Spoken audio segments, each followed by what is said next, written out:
Will you all please join me in Gassho and repeat the Nembutsu with me. Namo Amida Butsu. Namo Amida Butsu. Namo Amida Butsu. Namanda, Namanda, Namanda, Namanda. Good morning, everyone. And welcome to our our Dharma School service for the year of 2024. The past 2 weekends were kind of special services. The first one, of course, being our Shinyan Kai party. So we didn't actually have the 2-part service that we usually do. And last weekend, we had a very special service where we collaborated or partnered with both Seattle Betsuin and White River to host the annual Hoonko service. Now, Dharma School students, I want you to remember this word very thoroughly, okay? I know it kind of sounds funny, but its meaning is very, very deep. So Dharma School students, can you please say this word with me? In fact, everybody say this word with me. Hoonko. One more time. Hoonko. Very good. So what does Hoonko mean?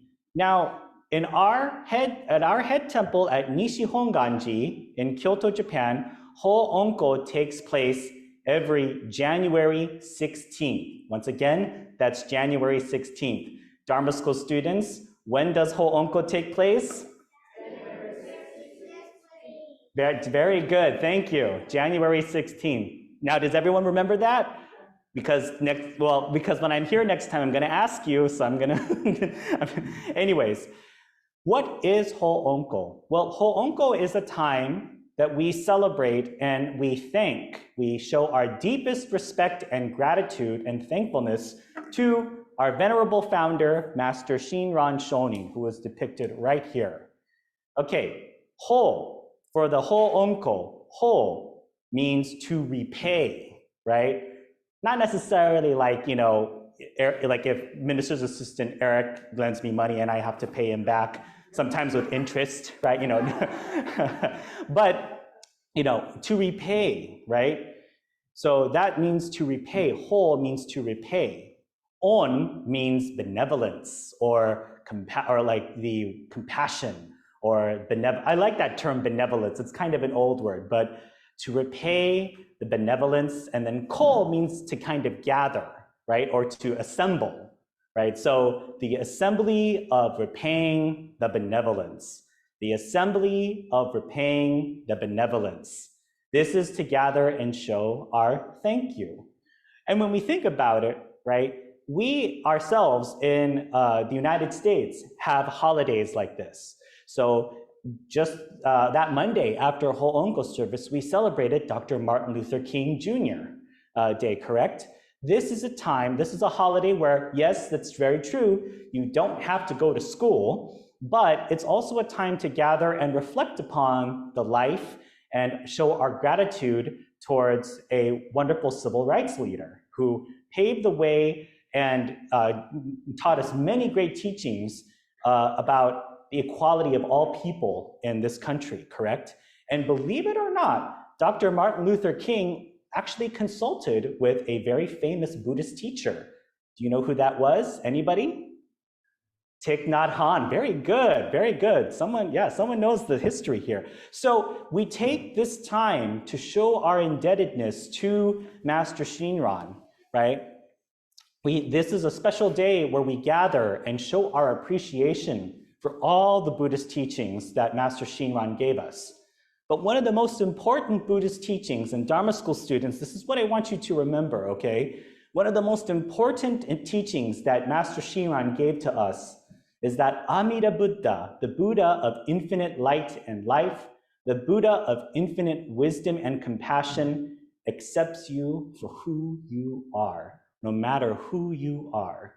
We are all imperfect beings, but because we are imperfect and because we are flawed, Amida Buddha accepts us wholeheartedly, okay?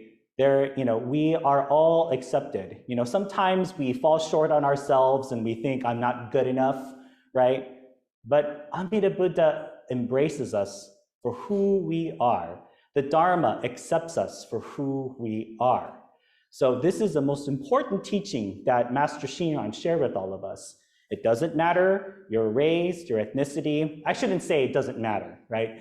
You know, all races, all ethnicities, all gender identities, all sexual orientations, right? Everything is all accepted by Amida Buddha, correct? Because we are all unenlightened. If we are unenlightened, we are accepted to the Pure Land. If we are flawed, we are accepted to the Pure Land. Boy, girl, non-gender, binary, we are all accepted to the Pure Land, right? It's not that these identities or these things that we identify as, it's not that they don't matter. It's that, you know, it's that there is nothing that would hinder us from going to Amida Buddha's Pure Land. Amida Buddha accepts all beings. For our Dharma school students, I want us to actually take a step back and remember Master Shinran for what he did in order to bring us to where we are today. Just think about it. If Master Shinran had never existed or never preached the Dharma to his followers, would this temple exist? No, it would not. Would we all be able to gather here and be with each other? No, we would not. I would not be able to stand here today.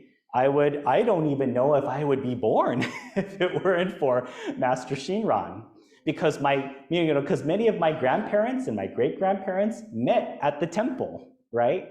So if it weren't for Master Shinran, there is a very good chance I would not be here.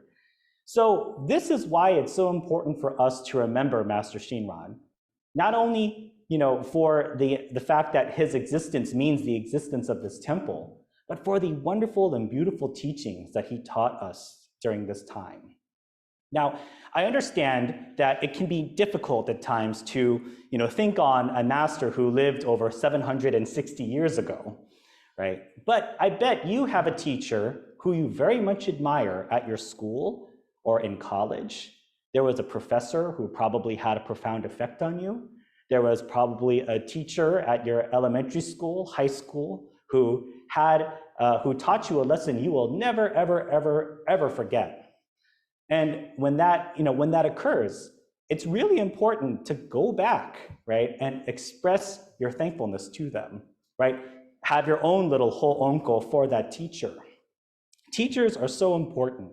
In the tradition of Jodo Shinshu, we show our respect to the teachers, who gave us all these precious teachings.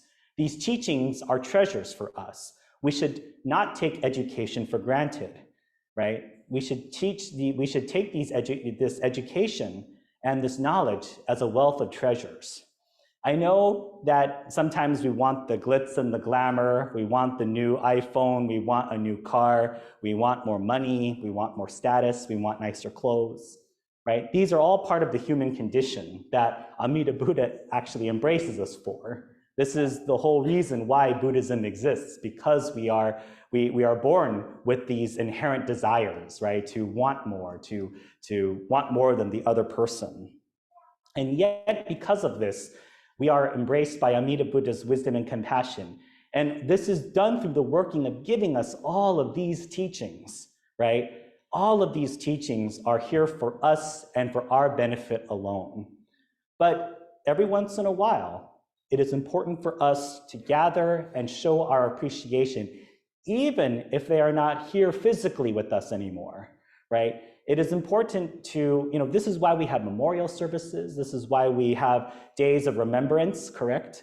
We have these times to show our appreciation for ones who are long past and ones who have gone to the Pure Land.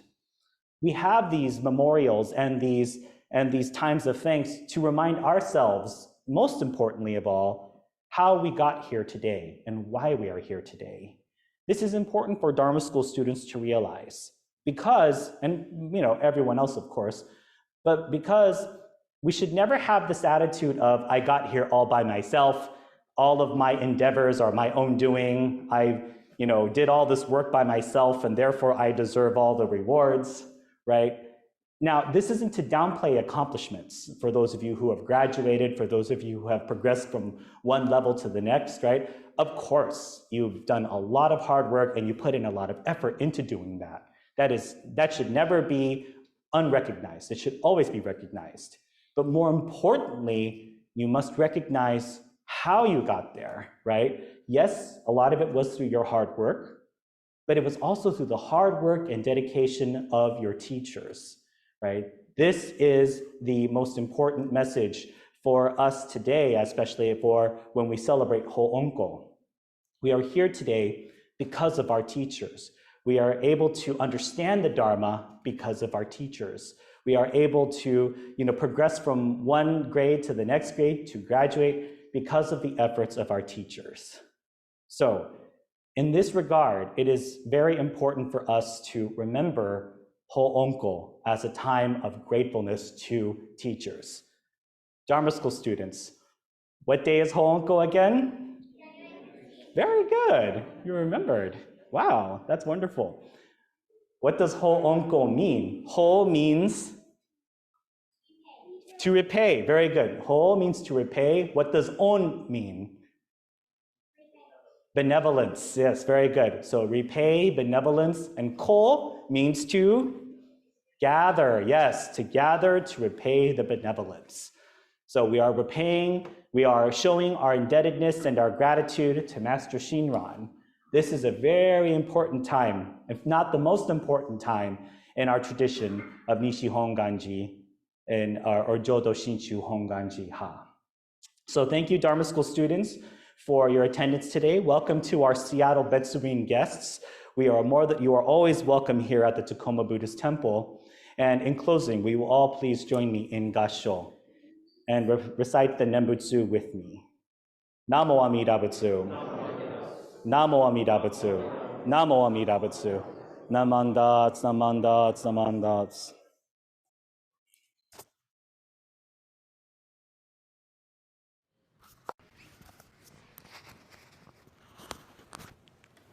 You all please join me in Gassho as I read the words of our founder, Master Shinran Shonin.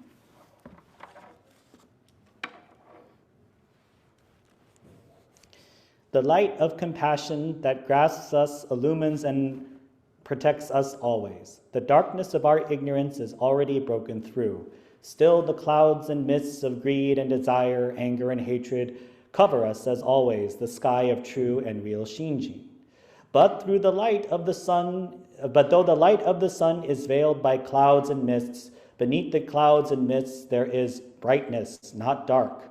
When one realizes Shinjin, seeing and revering and attaining great joy, one immediately leaps crosswise, closing off the five evil courses. Namo Amida Butsu. Namo Amida Butsu. Namo Amida Butsu. Namandats, namandats, namandats. Good morning again, everyone.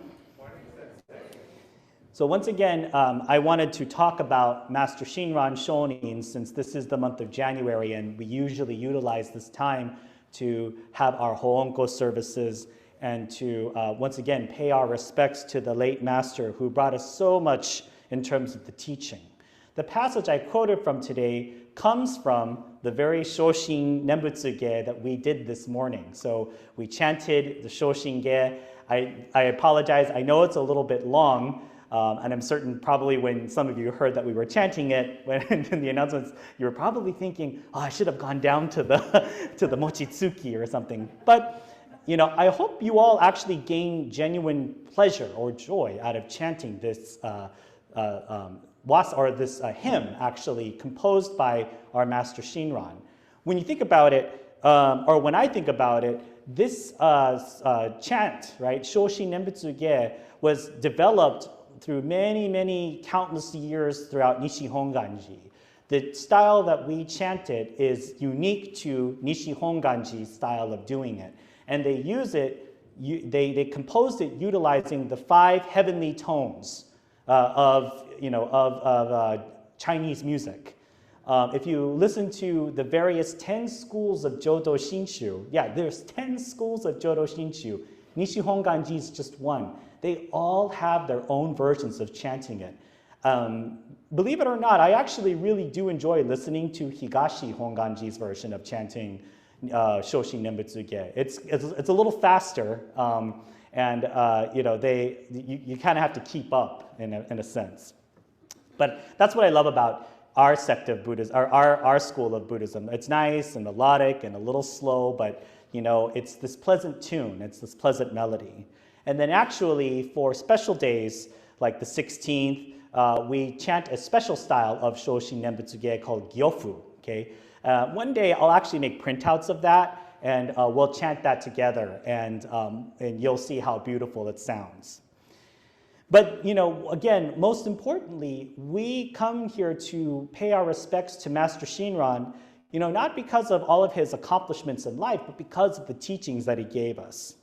And one of the things that Shinran really gave us was his definite honesty and insight into the human condition, right? And especially when that comes about talking about himself. So in a sense, his name, Gutoku Shinran, the name that he called himself, Gu means foolish or, not very smart, and Toku means like stubble-headed. So he called himself a stubble-headed fool, because even after as accomplished of a monk as he was, training on Mount Hiei for 20 years, he came off of that mountain realizing he was no closer to enlightenment than when he first started. And it's this deep insight into his own nature and true self, I think that's most important that we as Jodo Shinshu followers listen to, or that we ourselves try to replicate in our daily lives. Yes, Jodo Shinshu has a message for everybody and has a message that we all should listen to. Master Shinran had many accomplishments in his life. He was, in a sense, a rebel against, the establishment to a degree. But more importantly than that was his insight into the human nature that he could not get rid of, right? He still had desires in his heart. He still had wants. He still had, jealousies. He still had lust. He still had anger, right? He had all of these things that mark a person as, non-enlightened. Hence, he came up with the concept of the Bonbu, right? The ordinary being. And as accomplished and as much as we revere him, and you see him in the picture with all of his fancy robes and all of his, adornments, right? Even still, he would call himself, I am just a foolish human being, like the rest of you are. It's kind of, it's sort of our human nature to build people up, right? I don't know if Shinran would totally approve that, of all the pomp and circumstance that we as, followers of the Jodo Shinshu tradition give during Hoonko. Of course, he would probably say, I don't need all this. But that's the kind of person he is. And in a sense, because he feels this way, that I shouldn't get all these things or I shouldn't receive these things, is the whole reason why we should do it in the first place. When we think about, humbleness or humility, right, it's hard for us to, I think, sometimes put that label on ourselves.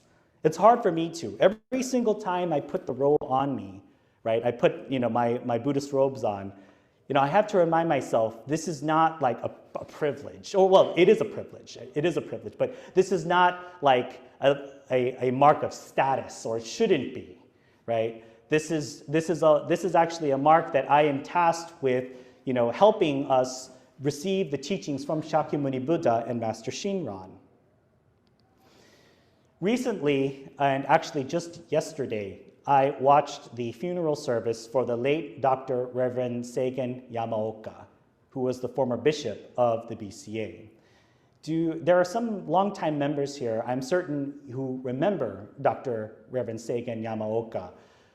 Towards the end of his life, he was very influential at the Institute of Buddhist Studies and was a phenomenal fundraiser for the BCA Endowment Fund. But I only really knew Reverend Yamaoka as a teacher for the class Issues in Buddhist Ministries.